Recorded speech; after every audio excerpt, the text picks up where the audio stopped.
Hello दोस्तों, कैसे हैं आप सभी लोग। आई होप आप सभी लोग बहुत अच्छे होंगे। So friends, welcome back again in latest pharmacy with a new and most important lecture, जिसमें आपको मिलने वाला है आपके इंस्ट्रूमेंटल मेथड ऑफ एनालिसिस का एक बहुत ही इंपॉर्टेंट एंड न्यू पॉइंट, जो कि हमारा होगा यूवी विजिबल स्पेक्ट्रोस्कोपी का। एंड इसमें हम डिस्कस करेंगे बेयर एंड लैम्बर्ट्स लॉ के बारे में। इसके डेरिवेशन, बहुत ही इजी डेरिवेशन मैंने दिया है, एंड इसी डेरिवेशन से आप डेविएशन को भी समझ जाओगे कि आखिर इसमें डेविएशन कहाँ से क्या आ रहा है। सो ये कंप्लीट आपको मिलने वाला है, एंड मैं हर एक चीज़ को यहाँ पर डिटेल लेके चल रहा हूँ। एंड ये बहुत ज़्यादा इंपॉर्टेंट यूनिट है। मैंने हर लेक्चर में आपको बताया कि इसमें जो भी पॉइंट्स मैं बता रहा हूँ कि आपका मैंने स्पेक्ट्रल शिफ्ट पढ़ाया, क्रोमोफोर्स, ऑक्सोक्रोमोसोम पढ़ाया, सॉल्वेंट इफेक्ट पढ़ाया, क्या क्या आपके जीपैट एग्जाम के लिए इंपॉर्टेंट है। आप फाइनल ईयर में चल रहे हो, सो जो भी स्टूडेंट्स जीपैट एग्जाम देना चाह रहे हैं तो उनको हर एक चीज़ लेके चलना चाहिए कि आखिर क्या क्या हमारे लिए जीपैट के लिए बहुत इंपॉर्टेंट है। तो ये कंप्लीट यूनिट में हर एक पॉइंट पे मैं बताऊं तो क्या क्या आपके जीपैट के लिए इंपॉर्टेंट हो रहा है। स्पेक्ट्रल शिफ्ट में मैंने बताया था, क्रोमोफोर्स में मैंने बताया था। तो आपका ये इस लेक्चर में बेयर एंड लैम्बर्ट्स लॉ है, जो कि इसका डेरिवेशन एंड डेरिवेशन इसमें मैंने डिस्कस किया है। डिटेल्स में दिया हूं मैं, जिससे आपको सब कुछ अच्छे से समझना है। क्योंकि अगर आपको जीपैट आपने सोचा है यूनिवर्सिटी एग्जाम के लिए तो ये बहुत ईजी है। कुछ आपको लेने, जितना मैंने पढ़ा दिया उसका आप अगर 80% या 70% या 50% पढ़ जा रहे हो तो वहां पर आप आसानी से लिख सकोगे कि हाँ क्या है। बट यहाँ पर अगर आप जीपैट लेके चलो, आपके माइंड में अगर जीपैट है तो वहां पर आपको डिटेल्स में पढ़ना होगा, जो कि मैं डिटेल्स में आपको इसीलिए बता रहा हूँ कि आपके लिए ये फायदेमंद रहे। आपको ये जितना आपको नॉलेज होता जाएगा वो आपके लिए नुकसान नहीं करेगा। हाँ, थोड़ा लेक्चर ज़्यादा हो जाता है, लेक्चर बढ़ जा रहा है, थोड़ा आपका टॉपिक स्लो जा रहा है, लेकिन आपके लिए फायदेमंद है। कोई दवा आपको धीरे धीरे इफेक्ट कर रही है तो आपके लिए ज़्यादा सही है। ये नहीं कि आपने दिया फट से एक्ट की, फट से एक्ट करेगी तो आपको टॉक्सिसिटी भी देगी, ये भी जान के रखिए। आप अपने फार्माकोलॉजी पढ़ी हुई है। सो लेटेस्ट फार्मेसी आपको सब कुछ इजी देता है, इन डिटेल्स देता है, उस पॉइंट को आप लेके चलिएगा। तो बात करते हैं अपने बेयर एंड लैम्बर्ट्स लॉ के बारे में। यहाँ पर आपको बेयर एंड लैम्बर्ट्स लॉ को पढ़ने से पहले मैं थोड़ा सा आपको रिकॉल कर देता हूँ, जो कि यूवी विजिबल स्पेक्ट्रोस्कोपी एंड जो हमारा स्पेक्ट्रोस्कोपी है वो किस पे डिपेंड था। आपने प्रीवियस लेक्चर्स अगर देखे होंगे तो आपको सब कुछ समझ में पहले आ चुका होगा, बट यहाँ पर थोड़ा इस लॉ को समझने से पहले उसको रिकॉल करना आपके लिए जरूरी है। सो मैंने जब स्पेक्ट्रोस्कोपी ही आपको पढ़ा था इंट्रोडक्शन में ही, तो वहां पर आपको मैंने क्या बताया था, मिस जो हमारा स्पेक्ट्रोस्कोपी या यूवी विजिबल स्पेक्ट्रोस्कोपी आप लेके चलिए, it is based on the principle of absorption. Miss यहाँ पर सब कुछ एब्जॉर्प्शन का फंडा है। मिस एब्जॉर्प्शन हो रहा है, एब्जॉर्प्शन से ही एब्जॉर्प्शन होता है, एब्जॉर्प्शन का ग्राफ आता है, आप उसको एनालाइज करते हो, एंड आपका उसी से आपके कंपाउंड को आप पता चलता है, आप उसी से आइडेंटिफाई करते हो कि हमारा कंपाउंड प्योर है या हमारा कंपाउंड अननोन था, उसका आपको पता चलता है कि हाँ हमारा ये कंपाउंड इसमें प्रेजेंट है, जो हमारा सैंपल है। तो यही जो एब्जॉर्प्शन यहाँ पर हो रही है, इसी एब्जॉर्प्शन को डिफाइन करने के लिए जो थियरीज दी गई, इसी एब्जॉर्प्शन के अकॉर्डिंगली कुछ थियरीज आई, जो कि आपका कहलाता है एब्जॉर्प्शन लॉ, एंड वही है आपका Beer and Lambert's law. And इसका डेरिवेशन क्या है, डेरिवेशन क्या है, कंप्लीट आपको इस लेक्चर में मिल जाएगा। अब बात करते हैं एब्जॉर्प्शन के कुछ बेसिक्स, जो कि मैंने प्रीवियस भी आपको बताए थे। जैसे कि क्या होता था, मान लीजिए आपका ये कोई सैंपल है, अब इस सैंपल में आपने कोई रेडिएशन दी, ये आपकी रेडिएशन आ रही है, मान लीजिए यूवी रेडिएशन आ रही है, ये सैंपल आपका है, ये सैंपल आपका ट्रांसपेरेंट है। अब ट्रांसपेरेंट मतलब यहाँ पर कुछ भी नहीं है, आपका मान लीजिए ये वाटर है, प्योर वाटर, ट्रांसपेरेंट, आपको आर पार अच्छे से दिख सकता है। सो यहाँ पर आप कंसीडर करके लेके चलेंगे कि आपने जो रेडिएशन दी, आपका जैसे आप एब्जॉर्प्शन यहाँ पर मेनली आपका, आपको बताया हमने पहले भी बताया प्रिंसिपल में, आप रेडिएशन देते हो, उसका एब्जॉर्प्शन होता है, एब्जॉर्प्शन के बाद फिर उसका जो बची हुई रेडिएशन बाहर निकलती है, देन क्या होता है उसी से हमको पता चलता है। उसमें बहुत सारे इंस्ट्रूमेंटेशन है, नेक्स्ट लेक्चर आपका इंस्ट्रूमेंटेशन पे ही आएगा। तो यहाँ पर आप जनरल सा उसको समझिए कि हमारी रेडिएशन आई, मान लीजिए हमारा सैंपल ट्रांसपेरेंट है, सब कुछ एब्जॉर्प्शन पे डिपेंड है, बट यहाँ पर इन केस आप यहाँ पर फर्स्ट केस लेके चलिए, इन कंडीशन अगर यहाँ पर क्या रहा है, हमारा सैंपल ट्रांसपेरेंट है, इसमें कुछ भी नहीं है, हमने रेडिएशन दी 100% की, मान लीजिए कोई एक स्पेसिफिक रेडिएशन हम दे रहे हैं 500 वेवलेंथ की दे रहे हैं, मीन्स जिसकी वेवलेंथ 500 है, 500 nm है, तो यहाँ पर जो ये 100% हमारी रेडिएशन गई, अगर ये ट्रांसपेरेंट है तो एब्जॉर्प्शन कुछ हुआ ही नहीं। अब एब्जॉर्प्शन नहीं हुआ तो ये 100% हमारी बाहर निकल गई। अब जो हमारी इंसिडेंट रेडिएशन है उसको हम डिनोट करते हैं I0 से, एंड जो हमारी ट्रांसमिटेड रेडिएशन है उसको हम डिनोट कर रहे हैं IT से। अब हमने जो रेडिएशन दी एंड जो बाहर निकली, it is equal, means incident radiation is equal to transmitted radiation, इस कंडीशन को आप पहले यहाँ पर लिखिए। मीन्स जो हमारे इंसिडेंट रेडिएशन जितनी हमने रेडिएशन दी 100% वो ट्रांसमिट हो गई, क्योंकि हमारा सैंपल ट्रांसपेरेंट है। तो ये आपकी फर्स्ट कंडीशन हो जाती है। हाँ, एक कंडीशन और आती है, जो आपकी इंसिडेंट रेडिएशन है it always equal to the transmitted radiation और may be greater to the transmitted radiation. Incident light हमेशा आपकी ट्रांसमिटेड रेडिएशन से या तो ज़्यादा होगी या उसके इक्वल होगी। ये इंसिडेंट रेडिएशन जो आप दे रहे हो, जो रेडिएशन आपने दी, वो कभी भी ट्रांसमिटेड रेडिएशन से कम नहीं हो सकती। ये आपको कंसिडर करके लेके चलना है। अब क्या होता है इन कंडीशन सेकेंड, मान लीजिए आपने ये जो आपका ये प्योर सैंपल ट्रांसपेरेंट था, इसमें कुछ मॉलिक्यूल्स आ गए। अब ये मॉलिक्यूल्स क्या करेंगे, आपने यहाँ पर भी रेडिएशन दे रही है, सेम उसी 520 nm की रेडिएशन, जो कि आप मान लीजिए 100% रेडिएशन आपने दे रहा है। अब मॉलिक्यूल्स हैं, तो मॉलिक्यूल्स जो होते हैं कुछ ना कुछ एब्जॉर्ब करेंगे रेडिएशन। तो यहाँ पर 25% रेडिएशन आपकी एब्जॉर्ब हो गई। देन क्या होगा, आपकी जो ट्रांसमिटेड रेडिएशन बची वो कितनी बची, 75%। मीन्स 25% इन मॉलिक्यूल्स के द्वारा ये एब्जॉर्ब कर ली गई। अब इन कंडीशन में क्या होता है, आपकी जो incident radiation is greater to the transmitted radiation, जो कि मैंने आपको बताया कि इंसिडेंट रेडिएशन आपकी ग्रेटर हो सकती है या इक्वल हो सकती है, बट कम नहीं हो सकती। यहाँ पर आपकी इंसिडेंट रेडिएशन ग्रेटर हो रही है ट्रांसमिटेड रेडिएशन से, क्योंकि इधर ये 100% था। अब ये 100% जब यहाँ पर मॉलिक्यूल्स के द्वारा एब्जॉर्ब कर लिया गया, तो ये बचा 75%। 25% कहाँ गया, आपके मॉलिक्यूल्स के द्वारा एब्जॉर्ब कर लिया गया। अब इस जो आपका ये जनरल सा चीज़ है, इसको इस प्रेजेंटेशन से हमारा क्या निकल के आता है, मीन्स ये दोनों केस आपको समझ में आ जाएगा कि अगर ट्रांसपेरेंट है तो क्या होगा, और यहाँ पर अगर मॉलिक्यूल्स प्रेजेंट है तब क्या हो रहा है। मीन्स सब कुछ एब्जॉर्प्शन एनिमेशन पे डिपेंड करता है, वही यहाँ पर आपको समझना है। अब क्या होता है, हम लेके चलते हैं आपको इसी पे जनरल चीज पे, जो एब्जॉर्प्शन हो रहा है, जो एब्जॉर्बेंस यहाँ पर हो रही है, यहाँ पर A equal to I0 means incident light upon IT, means जो एब्जॉर्बेंस, जो आपकी इंसिडेंट लाइट आई एंड जो आपकी ट्रांसमिटेड रेडिएशन है, यहाँ पर ये एब्जॉर्बेंस होता है। मीन्स ये जो फार्मूला है एब्जॉर्बेंस का, ये आपके इस रिप्रेजेंटेशन से ये फार्मूला निकल के है। मान लीजिए इन कंडीशन यहाँ पर क्या है, मीन्स एब्जॉर्बेंस हो रही है, तो एब्जॉर्बेंस क्या हो जाता है, it is the ratio of incident light and transmitted light. Means absorbance आपका निकल के आया। अब यहाँ पर जो ट्रांसमिटेड लाइट है, मीन्स यहाँ पर जो आप ट्रांसमिटेड लाइट है, इसको हम T से डिनोट कर रहे हैं। ये T आपका क्या होता है, it is the ratio of IT means transmitted radiation and incident radiation. यहाँ पर ये आपका फॉर्मूला, मीन्स ये जनरल, अभी आप इस पॉइंट को अभी समझ जाएंगे कि ये कैसे आया, ये भी आप समझ जाओगे। ये आपका A एब्जॉर्बेंस है, T ट्रांसमिटेंस है। अब क्या होता है, अगर हम क्या जनरल सा रिलेशनशिप देखते हैं एब्जॉर्प्शन और ट्रांसमिशन का, तो क्या होता है, वो आपका थोड़ा इंटीग्रेशन पोर्शन है। इंटीग्रेशन पोर्शन मैंने यहाँ पे दिया नहीं, बस आप इतना समझ लीजिए, ये जो आपका एब्जॉर्बेंस एंड ट्रांसमिटेंस है, इसी पे क्या होता है, इंटीग्रेशन का फॉर्मूला जब लगता है तो ये चेंज होता है आपके लॉग के फॉर्म में। यहाँ पर एक लॉग का फॉर्मूला आपका लगता है। अब वो लॉग का फॉर्मूला भी मैंने आपको ज़्यादा, क्योंकि यहाँ पर आपको मैथमेटिकल पोर्शन नहीं समझना है, आपको जनरल सा समझना है, बेयर एंड लैम्बर्ट्स लॉ। तो इसीलिए मैं ये चीज़ आपको डिस्कस करके ले चल रहा हूँ, क्योंकि आगे बेयर एंड लैम्बर्ट्स लॉ को मैं इजीली आपको बता सकूँ। तो यहाँ पर आप जनरल सा समझिए कि आपका इंटीग्रेशन पोर्शन हुआ, देन आपका निकल के आया absorbance equal to A equal to log 10 1/T। अब इस इक्वेशन को आप कंसीडर कीजिए 1, it is your equation 1। A equal to log 10 1/T, ये आपका इक्वेशन फर्स्ट हो जाता है।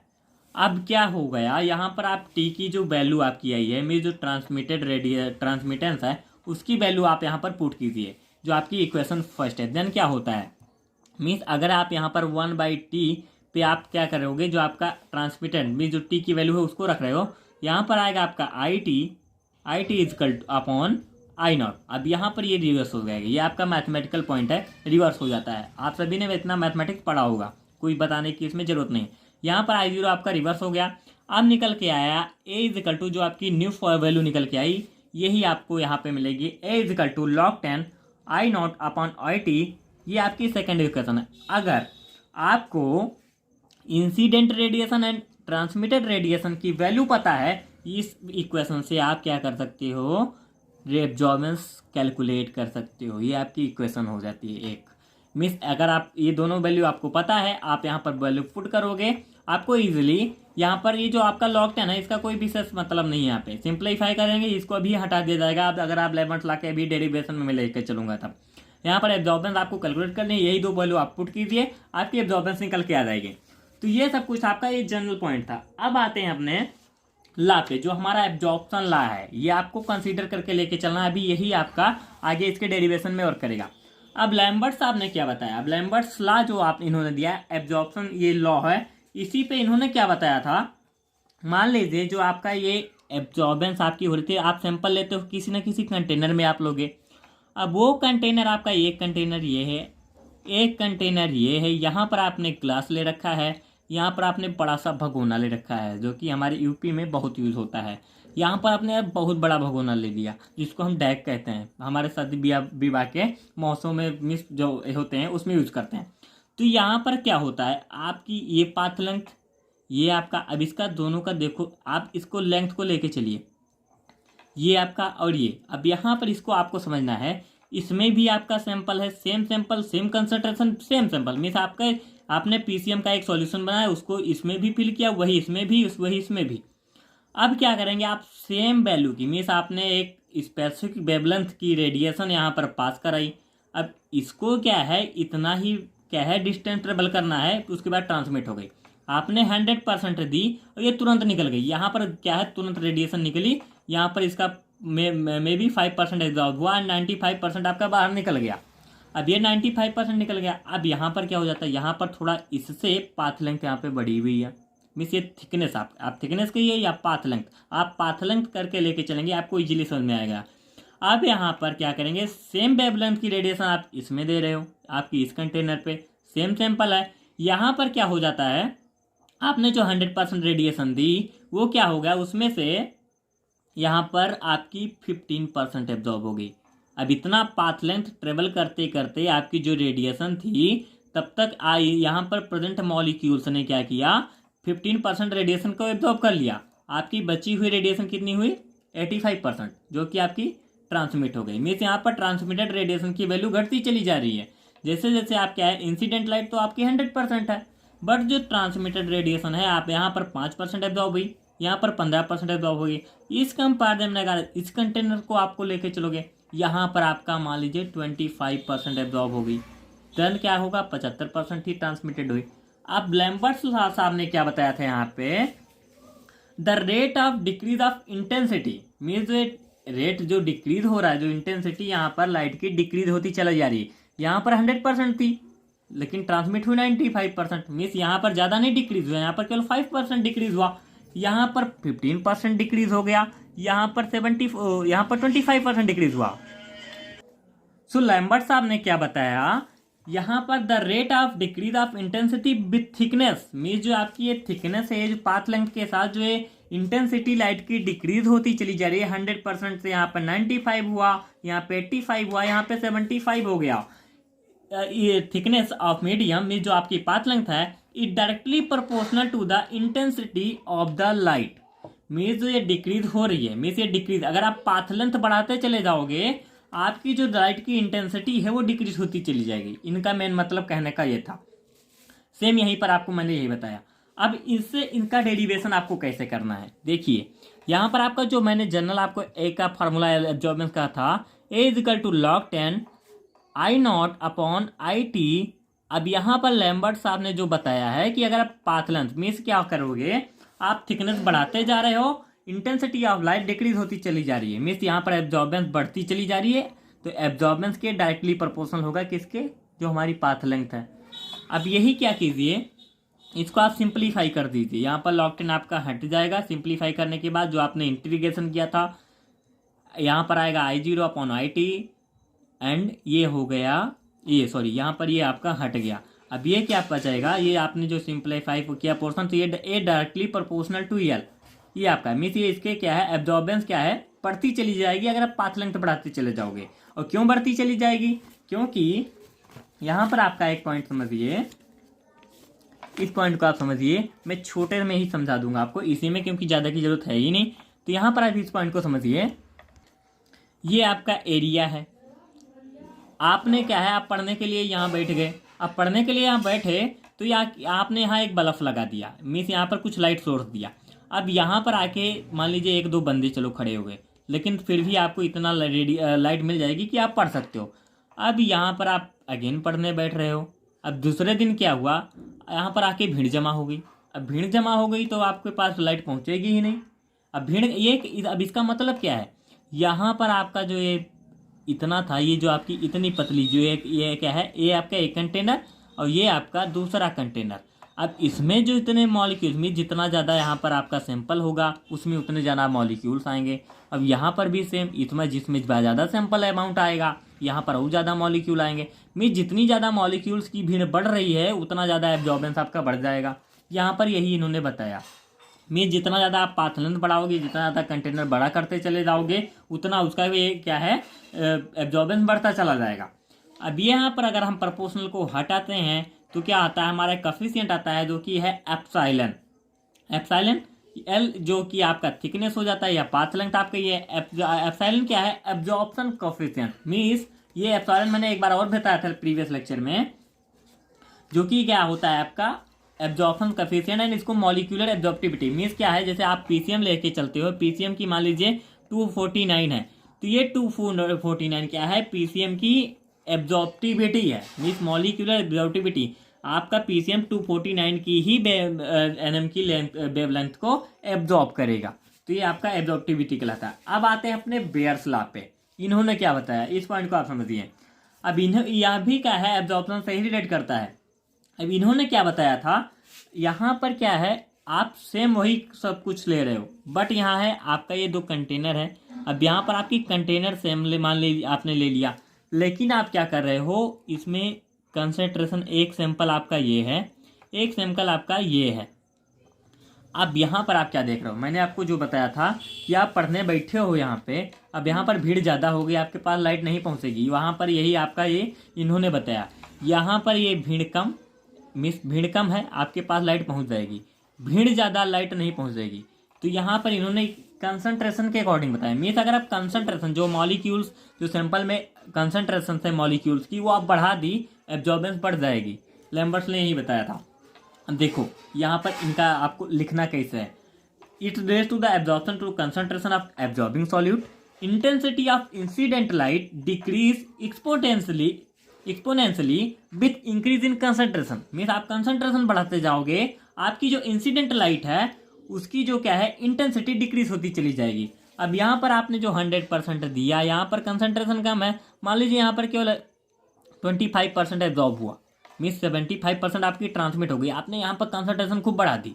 अब कंसंट्रेशन बढ़ा दी, अब 100% वही आपकी रेडिएशन यहाँ पर ज़्यादा हो गई, 60% एब्जॉर्ब हो गई एंड आपको केवल 40% ट्रांसमिटेड रेडिएशन। मीन्स जो इंसिडेंट लाइट थी आपकी वो क्या हो गई, डिक्रीज हो गई विथ इंक्रीज इन कंसंट्रेशन। यही इन्होंने जो आपके बेयर साहब ने यही बताया था। अब इसको आपको क्या है, कैसे करना है, इस पॉइंट को आप समझिएगा।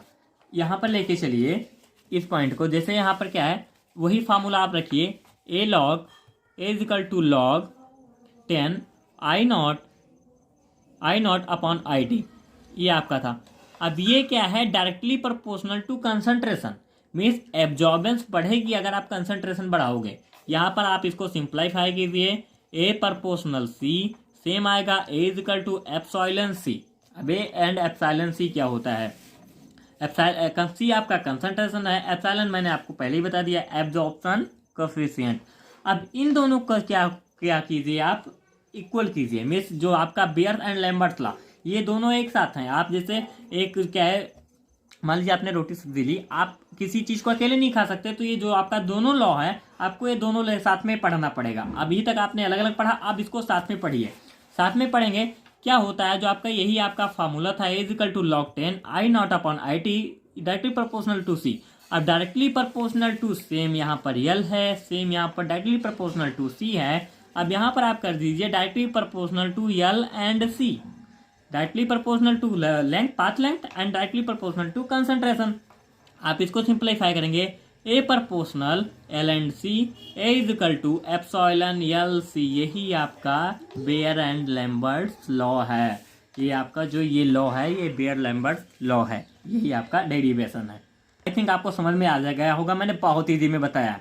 अब आते हैं इनके डेविएशन के बारे में। कोई आपको डाउट रहता है आप हमसे डायरेक्टली हम कमेंट बॉक्स में पूछेंगे।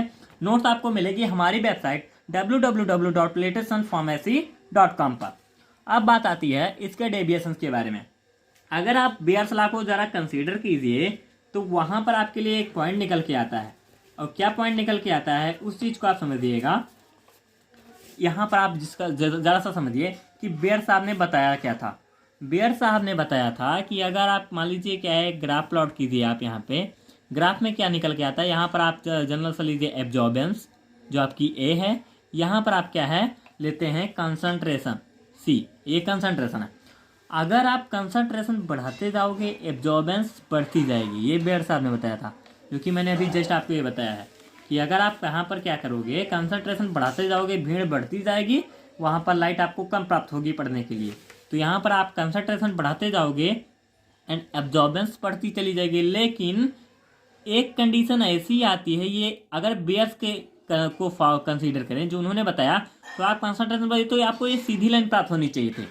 लेकिन क्या होता है, एक ऐसा समय आता है जहाँ पर ये क्या होता है, जो आप कंसंट्रेशन बढ़ाते जा रहे हो लेकिन ये सीधी ना होने के बजाय या तो ये इस तरफ मुड़ जाती है लाइन, या तो ये इस तरफ चली जाती है। मीन्स क्या होता है यहाँ पर, या तो ये पॉजिटिव चली जाती है पॉजिटिव डेविएशन, या तो ये नेगेटिव डेविएशन में चली जाती है। मीन्स या तो कंसंट्रेशन का जो आपको आइडियल यही सीधा होना चाहिए according to Beer's law, but ऐसा नहीं होता। अगर आप किसी ऐसी कंडीशन आती है कि आप कंसंट्रेशन बढ़ाते चले जाओगे बढ़ाते, लेकिन कभी ऐसा एक पॉइंट आएगा जहाँ पर ये क्या होगा, या तो पॉजिटिव चली जाएगी या नेगेटिव चली जाएगी। तो यहाँ पर इनका जो कहना था कि कंसंट्रेशन के अकॉर्डिंग एब्जॉर्बेंस बढ़ेगी, वो फेल हो गया। तो ये होता क्यों है, it is due to presence of any foreign particle, कोई फॉरेन पार्टिकल आ गया तब ये कंडीशन काज हो सकती है। तो ये इनका फर्स्ट डेविएशन था। अब नेक्स्ट हम आते हैं, if coloured solute ionise dissociates और एसोसिएट्स। मीन्स कोई हमारा क्या है सॉल्यूट है, यहाँ पर आप कोई भी सॉल्यूट या सॉल्वेंट जो आप यूज़ करें सॉल्यूट है, वो क्या हो गया, आपने जब सॉल्वेंट में मिलाया वो डिसोसिएट हो गया, मीन्स अपने फॉर्म को चेंज करके किसी दूसरे फॉर्म में चला गया। तो उस कंडीशन में ये क्या हो जाता है, फेल हो जाता है। जैसे आपका ये 4,6C6H5 ये आपका बेंजाइल अल्कोहल है, वो क्या हो गया क्लोरोफॉर्म में चेंज हो गया, ये क्या हो गया आयोनाइज हो गया, तो ये मीन्स ये डिसोसिएट हो गया। तो ये ऐसा हो जाता है किसी किसी कंडीशन में, तो ये इनका डेविएशन होता है। नेक्स्ट आता है presence of impurities that absorb at the absorption wavelength.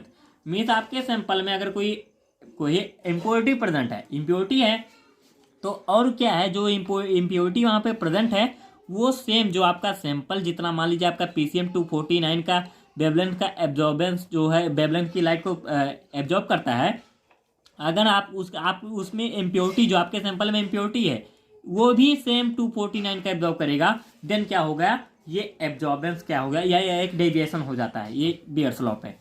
Next आता है if monochromatic light is not use. अब ये मोनोक्रोमेटिक लाइट ये आपके इंस्ट्रूमेंटल डेविएशन में आता है, बट यहाँ पर कोई भी कुछ और भी रीजन्स हो जाते हैं जिससे कि मोनोक्रोमेटिक लाइट नहीं यूज कर रहे हो आप, मीन्स वहाँ पर बहुत सारी लाइट वेवलेंथ की लाइट आ गई, तब भी आपको ये कंडीशन देखने को मिल जाएगी, डेविएशन वहाँ पर काज हो जाएगा। Can't be applicable on suspension, जो बियर्स लॉ है जो इन्होंने बताया वो सस्पेंशन पर एप्लीकेबल नहीं है। सो नेक्स्ट इसमें हमारा आता है इंस्ट्रूमेंटल डेविएशन। इंस्ट्रूमेंटल डेविएशन जैसे कि मैंने आपको बताया था मोनोक्रोमेटिक लाइट का पॉइंट, अभी तो हमारा मोनोक्रोमेटिक लाइट है, ये हमारा इंस्ट्रूमेंटल डेविएशन है। सो इससे क्या होता है, जैसे कि क्या होता है मोनोक्रोमेटिक लाइट की आपको नीड होती है, आपको पता है हर एक कंपाउंड को एक स्पेसिफिक वेवलेंथ के क्या होती है रेडिएशन की जरूरत होती है, रिक्वायरमेंट होती है। लेकिन अगर वही आपने क्या है अगर नहीं प्रोवाइड की, देन क्या होता है जो मॉलिक्यूलर की एब्जॉर्प्टिविटी है उस पर इफेक्ट पड़ता है। और क्या इफेक्ट पड़ता है, because absorptivity is constant eight single wavelength, क्योंकि जो आपकी एब्जॉर्प्टिविटी होती है वो कांस्टेंट होती है ओनली ऑन सिंगल वेवलेंथ पे। अब आपने मोनोक्रोमेटिक लाइट की जगह पे बहुत सारी लाइट्स वहाँ पा रही, जैसे आपको पता है बेबी बहुत सारी अलग अलग वेवलेंथ की रेंज की लाइटें होती हैं। अब वहाँ पर वो अगर आप मोनोक्रोमेटिक तौर पे नहीं रखोगे, देन प्रॉब्लम यही होगी कि बहुत सारी डिफरेंट वेवलेंथ की लाइट आएगी, देन क्या होगा वहाँ पर एरर अकर होगा। तो ये क्या होता है बियर्स लॉ का, ये भी एक डेविएशन। सो यही आपका मोनोक्रोमेटिक लाइट का भी डेविएशन होता है।